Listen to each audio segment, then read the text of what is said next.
I've talked with Judy Reyes before about how life isn't different for you guys now if you're on a different network, on Scrubs. You're still going to work at the same place? Actually, we did something weird this year. We've almost completed our season. We were filming in our little creepy abandoned hospital in the valley. Yeah. That's full of asbestos. We've suspected it all along, but this year we actually found the note that said, this hospital has asbestos, here are the risks.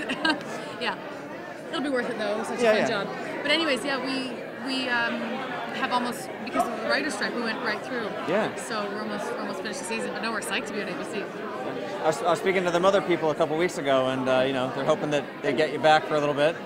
Oh, I hope so too. Yeah. It's the nicest group. Yeah. Such great writers and actors, the whole group of them, yeah. So what's going to come up on Scrubs? I mean, before the Bahamas for the wedding of no less than Neil Flynn, the janitor, the janitor, gets married. He invites like 800 people, thinking that nobody will come and he'll just get 800 gifts.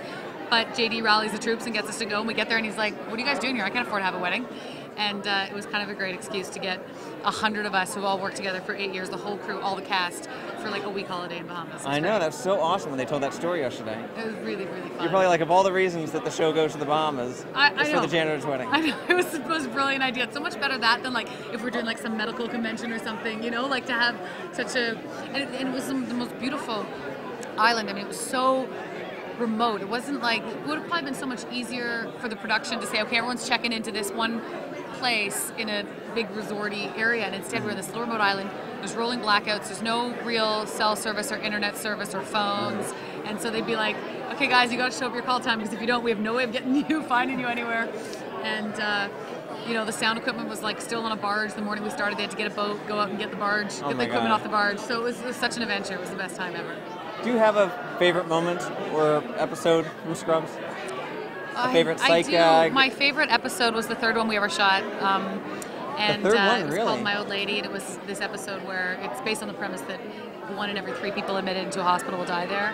And you kind of wonder the whole time if it's going to be Turk, JD's, or Elliot's patient. Right. And then we all lose our first patient. And it was such a, the writers walked such an amazing line, I think, between the drama and the comedy, and that was one of my favorite episodes. Favorite moment, I think, was like in the very first season. You get picked up for 13 episodes, and then you find out this one day if you're going to get to do the back 9, which means you get to like stay on at least for the rest of that year. And I remember the day we found out, and we were all on the set, and we went sprinting down the whole cast out of the writers' room. We were like, okay, we got it. Because then you feel like you've got some momentum working for you. It's like, oh my God, do we get to keep doing this for a bit? Yeah.